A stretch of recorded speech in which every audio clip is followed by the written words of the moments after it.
Hello, everyone, and welcome back to Music for a Book podcast, our Summer Mixtape series. I'm Hannah, and this is a very special series where we're bringing you 4 bonus episodes before we start Season 3.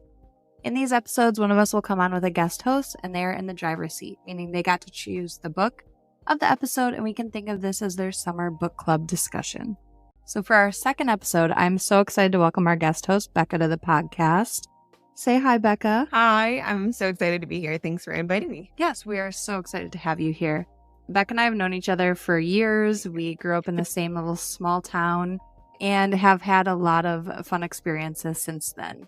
Just real quick, Becca, what's your favorite genre of books and what are some new upcoming releases that you're excited for?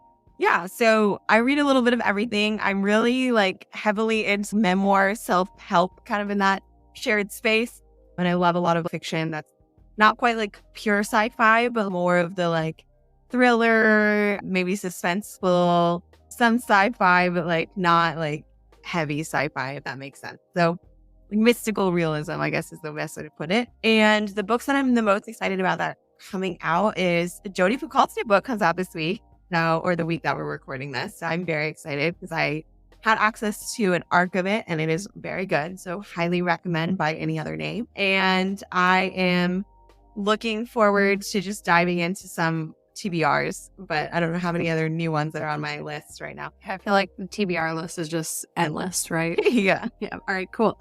So I'm excited for the book that you chose too, because it's an author that I know you really like and you liked her other book. So why don't we tell everybody what we read for this week? Yeah, so we picked The Lost Story by Meg, and I always butcher her last name, Shaffer. She is an author that started writing a while ago, but released her first debut novel last year, and it was called A Wishing Game. It came out last autumn, December area is when I read it. But she writes a lot of fiction that is kind of more on exactly what I was saying earlier, is magical realism. So yeah, no, I love this one. I'm excited to read her other book too. Yeah, I think you'll like her other book. I'm curious to know, once you've read both of them, if you'll end up liking her other one more than this one. I'll let you know. Yeah. You know, I will let you know. Yeah. The Summer Mixtape series is similar to our typical structure, but a little less plot-driven and a little more of an open review. So how this episode is going to work is we're going to go over trigger warnings, a brief synopsis for the book, then we will reveal our song choices. And after our song choices, we'll move into our book discussion, where we'll cover anything and everything that happens cover to cover in the book. So if you don't want spoilers, that would be your time to back out once you've read it. Dear reader, Becca is going to go over our trigger warnings for this book. Again, always check your personal triggers. You know what you shouldn't read and what you want to read before you read it, but these are the ones that we pulled from Storygraph. So the trigger warnings for this book are child abuse, homophobia, physical abuse, death of a parent, kidnapping, injury details, suicide, violence, and cancer. That makes this book sound very much more depressing than it is, and I promise you it's not. Yeah. So our synopsis, also from Storygraph. As boys, best friends Jeremy Cox and Rafe Howell vanished in a West Virginia state park, only to mysteriously reappear 6 months later with no explanation for where they'd gone or how they survived. Jeremy alone knows the fantastical truth behind their time in the woods. While the rest of the world was searching for them, the 2 missing boys were in a magical realm, filled with impossible beauty and terrible danger. However, Jeremy has kept Rafe in the dark since their return for his own reasons. But the time for burying secrets comes to an end when the vet tech Emily hires Jeremy to find her long-lost sister. And the long-lost sister he and Rafe knew while they were living in the Hidden Kingdom. Now, the former Lost Boys must confront their shared past, no matter how traumatic the memories. Alongside the headstrong Emily, Rafe and Jeremy return to the enchanted world where they called home for 6 months. For only then can they get back everything and everyone they've lost. I do think that it's really ironic that one of the main characters' last name is the small town that Hannah and I met in. So I thought that was kind of ironic when I started reading this. So I know, I smiled. I was like, aw, this is meant to be. Yeah. All right, now let's go over our song choices. This is the most exciting part. I can't wait to hear what song you chose.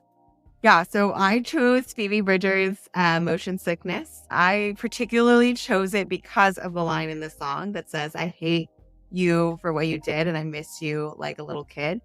Because there is a spoiler alert now, there is a bit of a love story, and it has that kind of dichotomy of something happens in this love story and there's some resentment, as well as like they're not in each other's lives for a while. But they're still kind of always yearning for each other. So I really liked that line, and I thought it connected well with kind of the majority of the book. So what about you? What was your song choice? For sure. Such a great song. We love Phoebe. I know. I chose a Taylor Swift song. I chose I Hate It Here off her new album. And really one of the lines is I hate it here, so I go to secret gardens in my mind.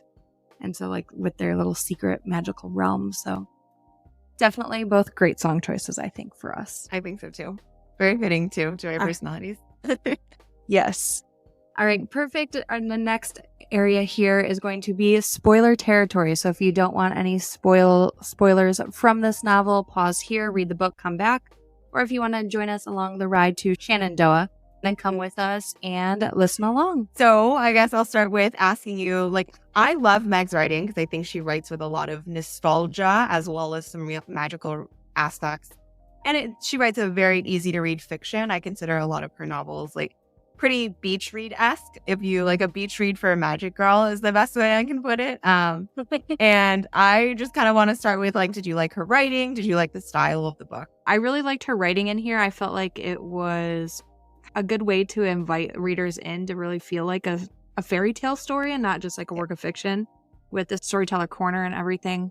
Just really invited us in instead of being that just outside observer. It was cool. So Hannah and I both saw a musical together where it starts with a storyteller, and I couldn't help thinking of the Once Upon a One More Time musical, how there's like a storyteller overseeing it.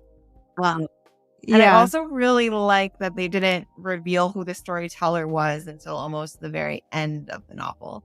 Yeah, I agree, because I kept thinking, I'm like, ooh, is it this character? Is it this character? Is it this person? Is it somebody we don't even know yet? I want to get into the characters. And one of the thoughts that I had that I kind of wish, I thought this novel could have been a lot longer. It felt a little like it was written in, I don't feel like the novel itself felt rushed. I just felt she could have gone into much more detail with some of the character development than she did, because it felt like I knew a lot about Jeremy, but I didn't really have a huge backstory to some of the other characters, particularly like Emily and then Shenandoah's queen.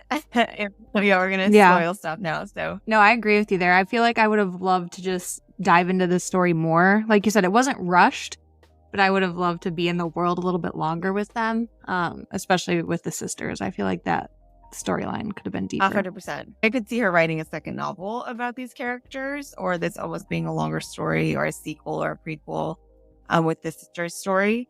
But in terms of characters, who was your favorite? Did you have a favorite? I love Queen Skaya. I feel like she was just my favorite. Emily, so let's rewind real quick. There's 4 main characters in this story. So we have Miss Emily. Her mom passed away. She was adopted. And she found out she had a biological sister. So now she's on the hunt for her. And then we have Jeremy and Rafe, who went missing, which is wild, right? They went missing when they were younger. And I thought the book was kind of cool how it opened in the past when they were missing, and like the hikers like seeing them. And I'm like, oh, the Lost Boys.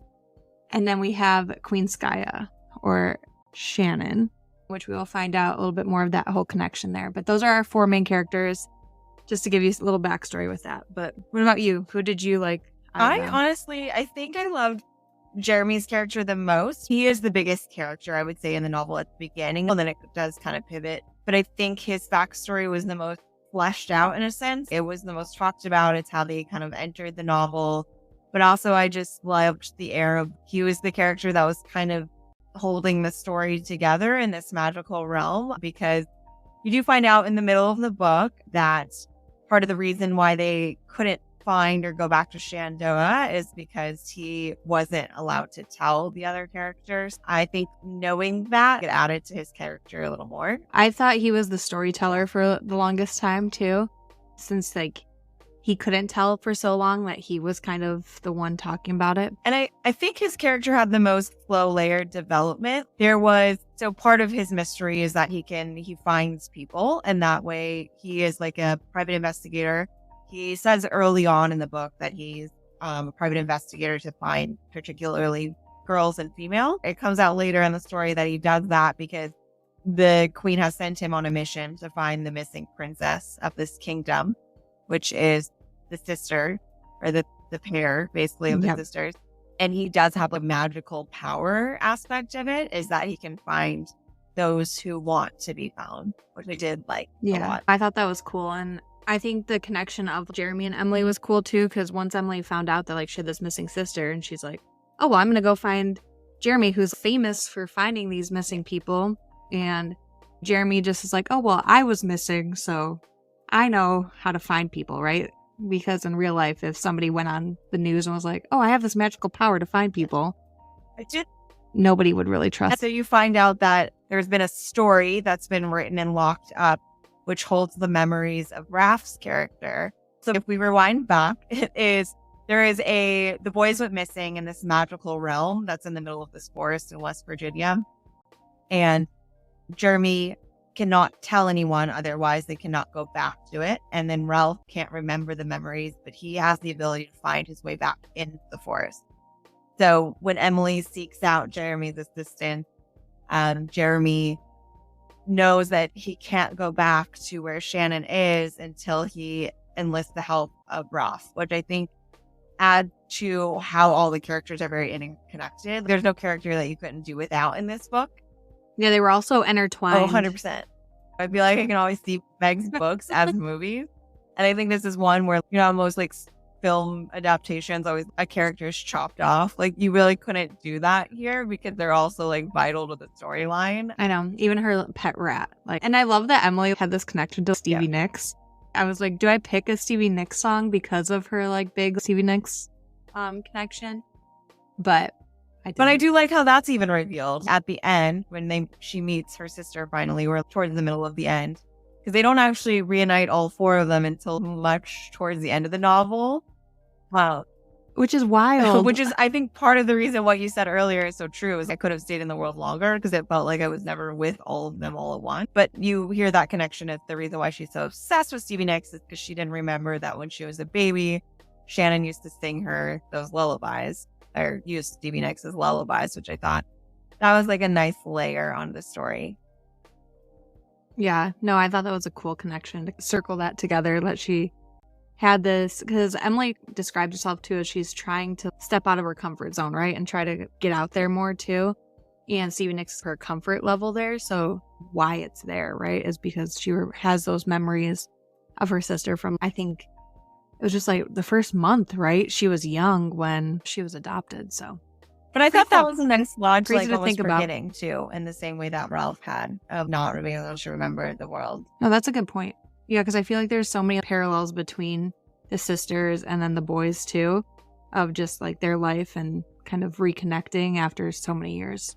So the love story aspect of this book, though, is that part of the story that Ralph cannot remember is that he was falling in love with Jeremy or in Shenandoah, which I don't know how you felt about that, but that scene where they're so part of them going to Shenandoah is that Ralph says he won't go unless his mom gives permission. He's in the house with his mom asking permission, and Jeremy and Emily are in the front yard learning a bow and arrow, playing around basically. And I feel like that scene was super confusing in the sense of I thought it was Emily at first saying that she was attracted to Ralph after the haircut. I don't know how you felt. I had to reread it a couple of times, to be honest. Yeah, I was like, wait, let's rewind a little bit and make sure I clarified this and who loves who and who's attracted to who and what that is. So, no, I feel like. And then you find out that's part of the whole mystery that Jeremy has spent years not telling Ralph his feelings. And so it kind of feels like at first that kind of came out of nowhere. And then all of a sudden you're like, oh, okay, there's a love story aspect in here. Because that doesn't happen until the middle of the book.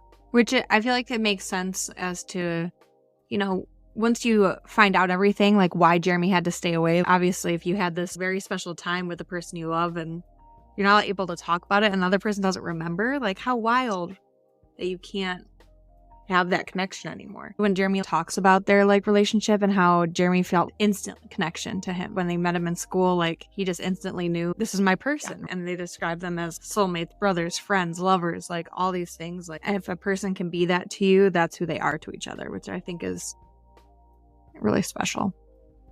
Yeah, and then getting into the thick of it further is that the added thing that Jeremy has not told is that in this Shenandoah world, Ralph is a prince, which I loved that scene. I loved when they got to Shenandoah and they right away meet these Valkyries and the Valkyries start talking as if they're addressing royalty. And Jeremy has to step aside and say, they're talking to you. Yeah. And then that he's a knight too. That's when the book for me became like, I kind of understood where she was going with the fantasy aspect. And I really felt like I was not able to put it down because I'm like, what else is hiding in this world? Oh, yeah. But yeah. Yeah, as soon as I got to the world, I was like, this is going to be fun. Yeah. Unicorns, Valkyries, like everything. And then right there too, that was one of my favorite parts is the storyteller corner when they were like, did you notice that Emily was gone from that chapter? And I was like, maybe I didn't notice, but yeah, she wasn't talked about that whole chapter, which I thought that was cool. And I feel like that's where it really played into like you talked about seeing it as a movie, right? Being in that world and like kind of like, oh yeah, I did miss that, you know, going back and trying to figure out where she went, which I thought was cool. But I think that speaks to how encompassing Shenandoah is that like we were so invested in this magical realm world that we forgot that we didn't hear about one of the characters for a couple pages. Right.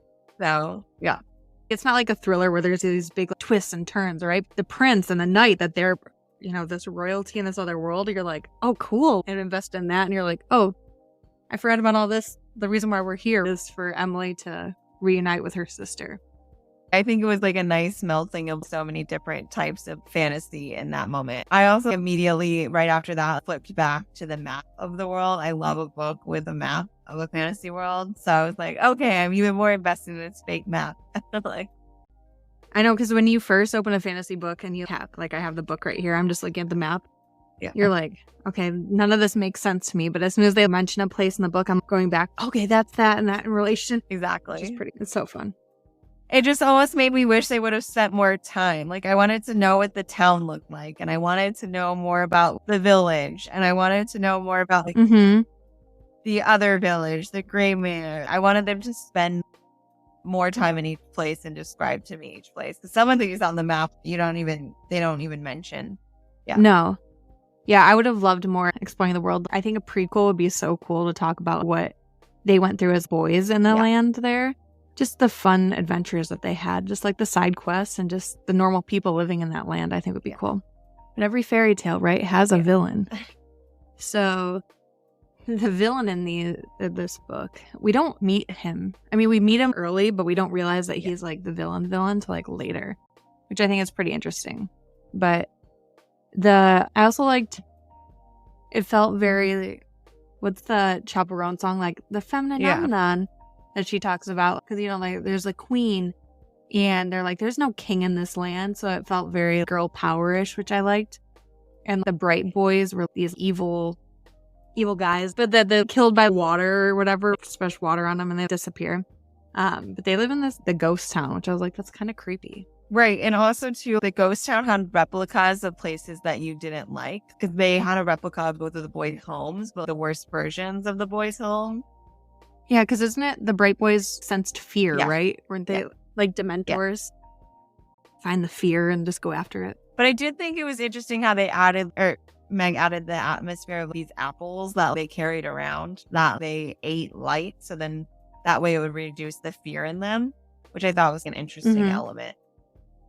Yeah, because I feel like you think of apple as like a poison apple, right? Like Snow White.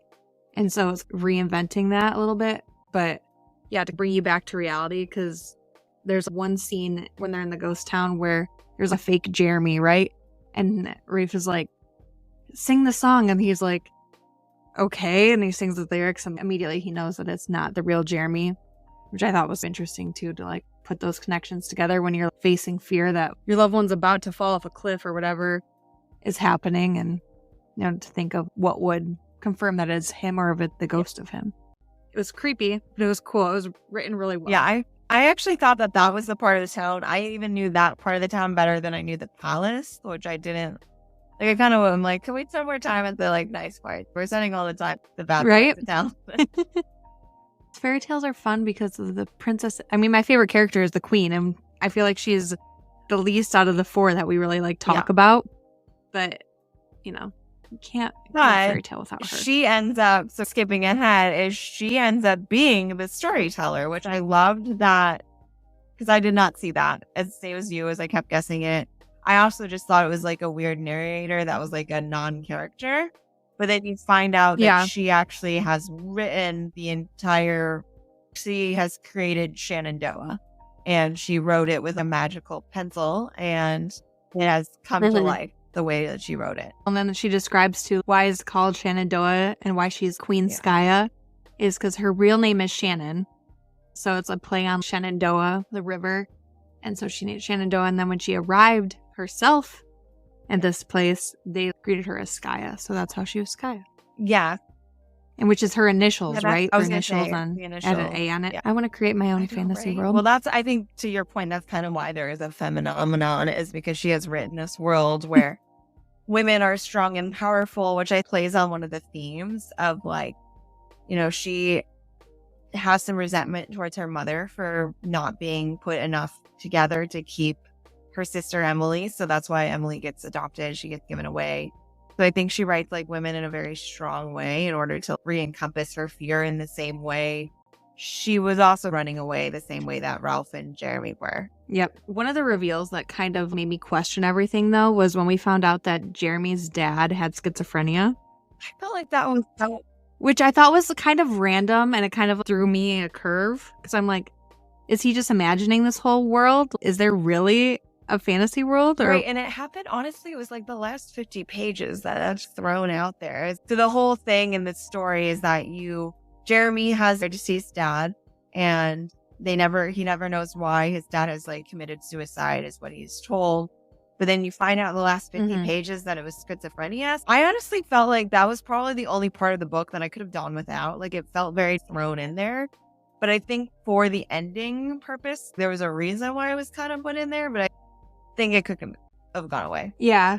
I thought it took away from the magic for me, because then I was like, is this magical, or is this really just in his head? But then But I guess that's... But the other characters exist. So that's why I felt very thrown out there and laid up in a sense, because it's like, well, the other characters are existing in this storyline. So like...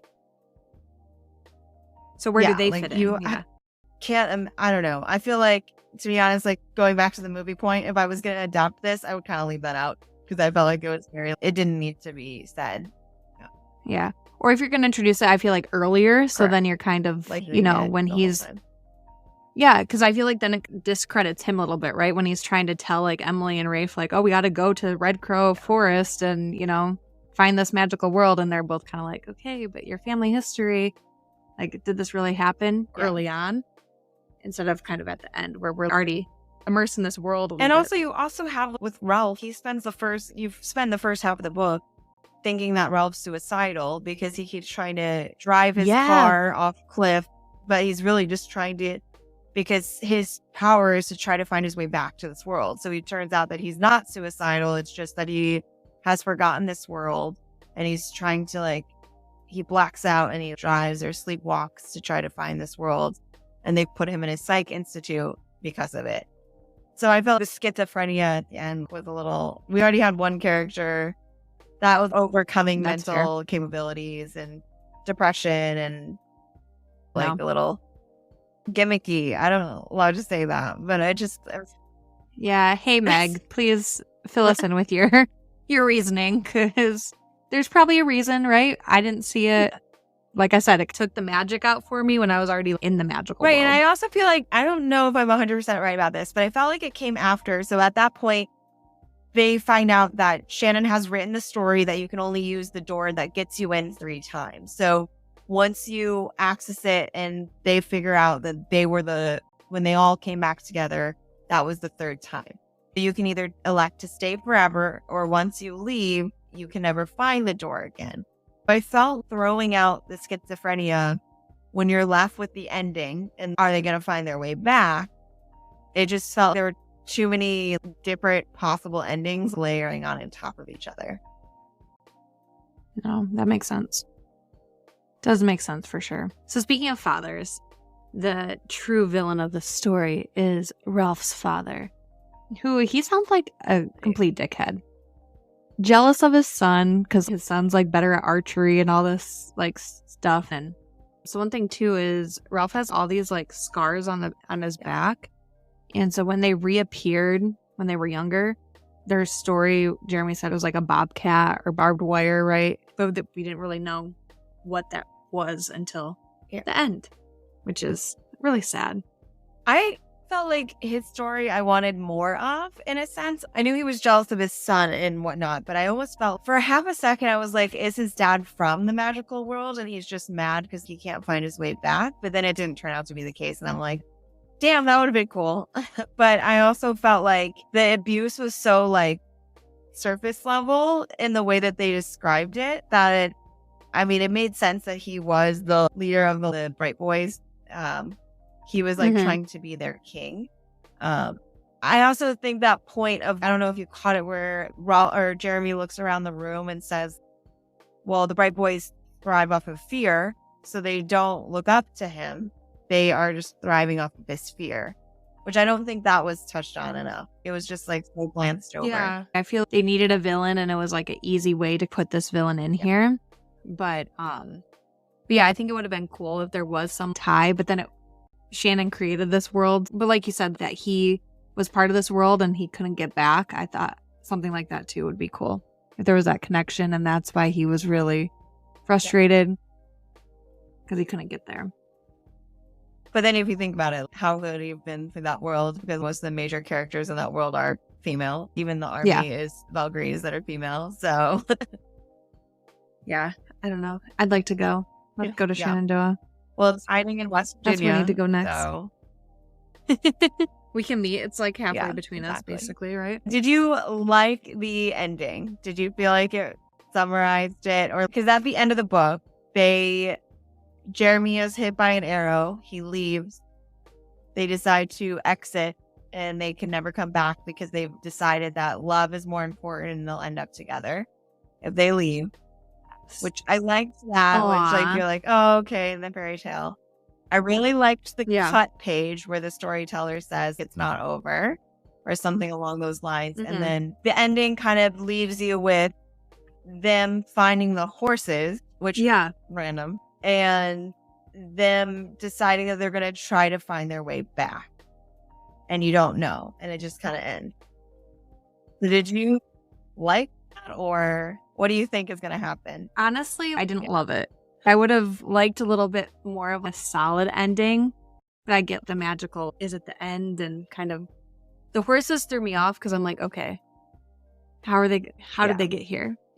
Where is that connection? Like if they're like, did Shannon rewrite the story? I don't know. There was like just something that it felt didn't connect for me at the end, but I still enjoyed the book. Like it wasn't the ending that I was like, this book, closing and never recommending it.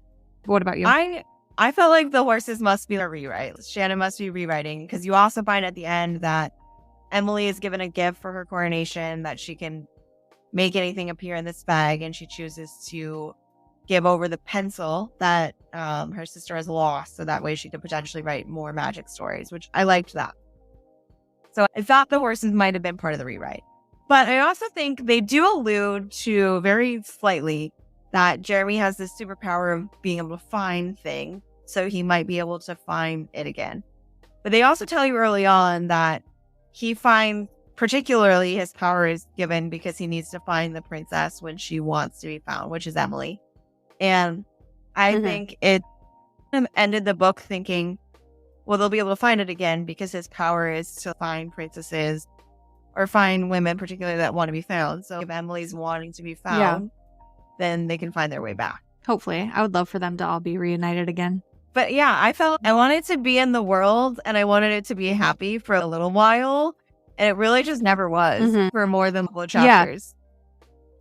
Yeah, I feel like the very beginning, especially Yeah. with the unicorn and everything, that felt very magical and fun. And yeah, I would have liked a little bit more of the fun side, but it was good. It was still good. I liked it overall. All right. So I do have a couple of questions before we talk about our songs.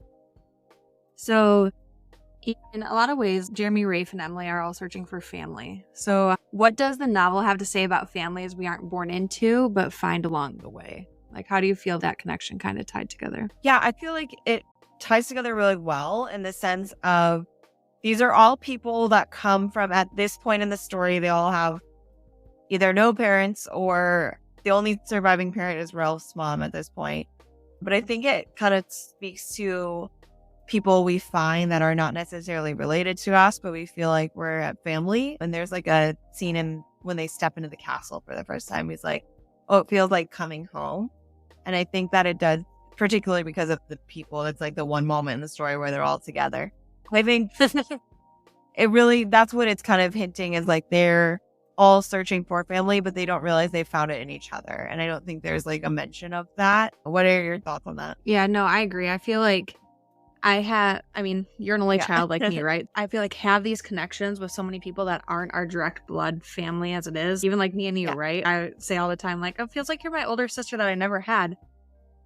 And so like with these three too, I feel like just like searching it and be able to finally find what they were looking for. Even though Emily and Skya are related, I feel like they were still like searching for that connection and they found it with them there. And I think just family is, like you said, feeling like coming home. So whether it's in this magical fairy tale land or it's just with somebody that you met in school, like it just kind of really brought that sense of belonging throughout the whole thing to me. And I like how they found it in each other's family too. There is a nod about how the moms always talked, and I like that. And then additionally, there's a very small nod to English teacher at the end, which I loved. Let's be honest, we were both nerds in high school. Like how you identify is there was always a teacher that encouraged you to like, and she writes that postcard at the very end. Thanks for giving me the pencil. And I just was like, oh, that's chosen family too. So I love that too. I agree with you there. What do you think makes a great story or fairy tale, and how did this novel tie that in together? Ooh, I think that there is a great quote about the stories in this book, by the way, which I really loved, is that something happens and you write about it.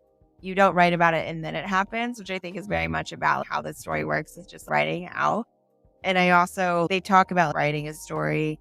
I think great storytelling is just, I didn't feel like I wanted to put this book down. Storytelling is multiple voices, multiple viewpoints, but it's not telling you what's going to happen next. It's just going with the flow. And I think that kind of is a nod to what the characters all need to learn how to do, is just exist and go with the flow, and life can turn out how you want it.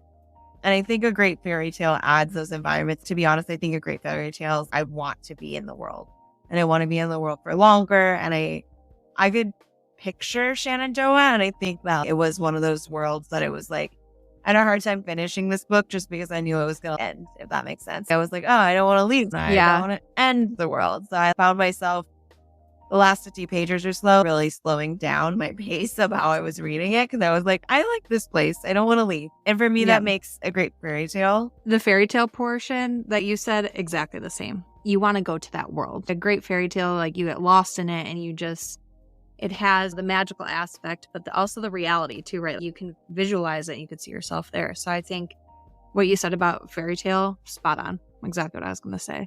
And what makes a great story too is, like you said, you don't want to put it down, and the author shows you what's happening instead of telling you, right? You can create your own world, but they're also kind of building up what they're doing instead of explicitly, you should feel XYZ about this situation, right? They let you come up with your own feelings, and I feel they did a good job with that here without throwing it in your face about just different situations or their hardships. It just, like you said, go with the flow. It just presented it and you got to take it as it is. All right. We're going to talk about songs here. This here. I thought about this song for a while, but I couldn't figure out which one I wanted to choose. I love that song so much. Yeah, I just picked it for our season I know, I finale. saw that, but I couldn't think it was, because I think it really describes Jeremy's, like, Brittany and I have picked the same songs Yeah. too, so I think it fits. And it's a great song. It deserves to be picked more than one. All right, so let's talk about our songs. So, of course, I picked a Taylor Swift song because why not? I almost did. I almost did too, because I felt like this book very much read like Enchanted. Yeah, very fun and ethereal. But so I picked a song off her newest album, and it's called I Hate It Here. A couple of lyrics the first lyric that stuck to me was like, I hate it here, so I go to secret gardens in my mind, which, you know, Rafe is described as hating his life, right? And that's why they kind of ran away to this magical secret land as it is. So like that line in total was him for me. And I mean, I could read all the lyrics here, but I won't go through all of them. It says, you see, I was a debutante in another life, but now I seem to be scared to go outside. So it really felt like Rafe.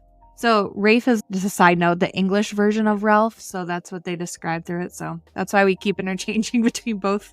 Because Jeremy's British, but they touch on that so minusculely. But anyway, yeah. Right?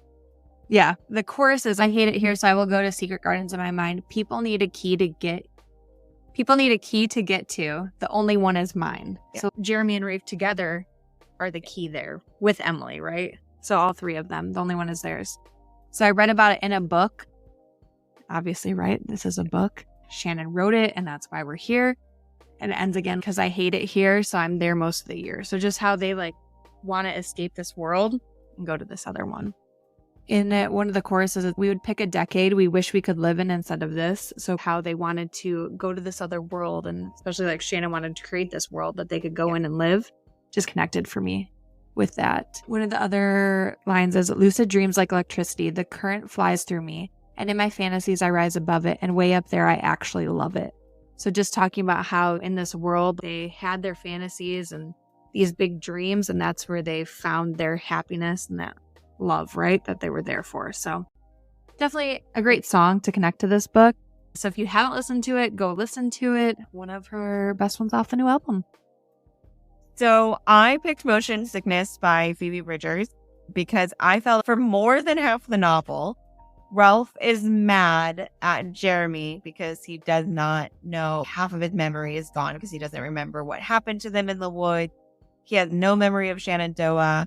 And you don't find out that he can't remember because of this curse until more than halfway through the books. And he's very mad at Jeremy. So when Jeremy first shows up, he doesn't want to help because Jeremy did not want to tell him about what had happened to them in the forest, because he doesn't know that if Jeremy tells them, they'll never find their way back. I picked it because there is partly the air of, I hate you for what you did and I missed you, because during their time apart, Ralph spends a lot of time drawing Jeremy and visions of this world. So he does have this cold, he misses him, and he does really kind of hate him because when Jeremy shows up, he's like, I'm not going to help you. So I thought that really kind of attached. And then also too is like, hey, why do you sing with an English accent? And again, they very, very, very subtly dropped that Jeremy is, in the way that he says his name, is British, which I thought was kind of weird. Yeah. But I also really like that there is this air of, with motion sickness, is I try to stay clean and live without, and I want to know what would happen if I surrendered this sound, which I think speaks to the reason why he moves to the woods, Ralph's character, and he lives in this little cottage secluded, is because he doesn't want to be tempted to have a relapse, so to speak, of what he thinks is suicidal thoughts, but it's just like trying to drive himself off and go back to this mystery land. But I think he also wants to know what would happen if he just lives in his fantasy world, so it kind of felt like that kind of attached a little bit. As well as just kind of more of the, I only went one time and you let it slide, because he kind of does let Jeremy's behavior slide at the beginning in order to take them back, and kind of is just, I'll look past it. And I think that's kind of what, to be honest, the gist of this song feels a little like to me. And listening to you in her song, she also says, I could scream to drown you out, is kind of like Ralph is a little bit of throwing a temper tantrum when Jeremy first approaches them. So I don't know. Yeah. I thought this song really fit with the way that if I was like Ralph, it felt very much like Ralph to Jeremy, because he spends, like I said, more than half the book just angry at Jeremy, pissed off, but it's so clear that he's in love with him and he misses him and he's being a little over dramatic and he doesn't know why. Yeah. So emotional motion sickness, exactly. for sure. And I loved the line as you said, you met me when you were bored, which that's how Ralph feels like Jeremy became his friend. Is Jeremy just picked him up because there was no one else to talk to and that he was bored and he wasn't really seeking out for who Ralph was and he didn't find himself special. So I thought that kind of spoke to this as well. So no, yeah, that's a good point. I feel like we didn't talk about that, is how like in the worlds are kind of flipped. Jeremy is the rich bougie one in real life and, you know, Ralph is down on the lower side. And then in the fantasy world, like Ralph is the prince and Jeremy's the knight. So a cool little flip parallel. So definitely, I think that song does fit it really well. I like it. All right. So let's talk about our ratings. Here at Music for a Book Podcast, we have our special rating system because stars are so black and white. And for our Summer Mixtape series, we are rating in suns because it's based on vibes. So for this book, Becca, on a scale of 1 sun to 5 suns, what would you give it? So I would give it 4 suns because I do feel like, even though we might have picked apart some of it, it's very much a book that I wanted to stay in the world. I wanted to know more about it. I think that there's a lot of nods to a lot of other fantasy novels that Princess Bride vibes, Neverending Story vibes, Once Upon a One More Time. There's a lot of nods to things that just made me a little reminiscent of situations. And also, it was just a fun story. I think it was really easy to read, a perfect pool or a beach book. But yeah, I would definitely give it 4. I think I'm maybe biased. I love Meg. I think her writing is really good for a fun fiction novel. What would you give it? 1 to 5 suns. I'm going to agree with you. I am going to give it 4 suns. I think for the same reasons. It was such a fun summer read and it felt very nostalgic. Even Peter Pan with like the Bright Boys, the Lost Boys, all of that. It was a lot of fun. I liked the female side of things, that she's a queen with no king and just all of that. Definitely 4 suns. I would recommend this. Go read it right now. And I would also recommend, I know you said you're going to read it now. So if you liked this and the play on like the fantasy and the nostalgia with this nostalgia is very nostalgia of Ren and fair adjacent things. And I think Meg's first book is really nostalgic on if you've been a reader your whole life because it's this, but imagine it's book trivia a little bit. I don't know, but very also fun and a great summer read. So is there anything final that we want to go back on? I do like that it was called The Lost Story. I thought that was a good title because it kind of felt like they were the Lost Boys. And yeah, and it was Shannon's story that wasn't really told because she was really the only person that knew about it other than these guys. And so we discovered the lost story. So I think that ties into like the fairy tale. Yeah, I could see that. Our next episode is going to be very exciting because it's our first ever collaboration. So Britt and I will be chatting about all 3 books in the Crescent City series by Sarah J. Maas with Charlie and Melina from Romantasy Reads podcast.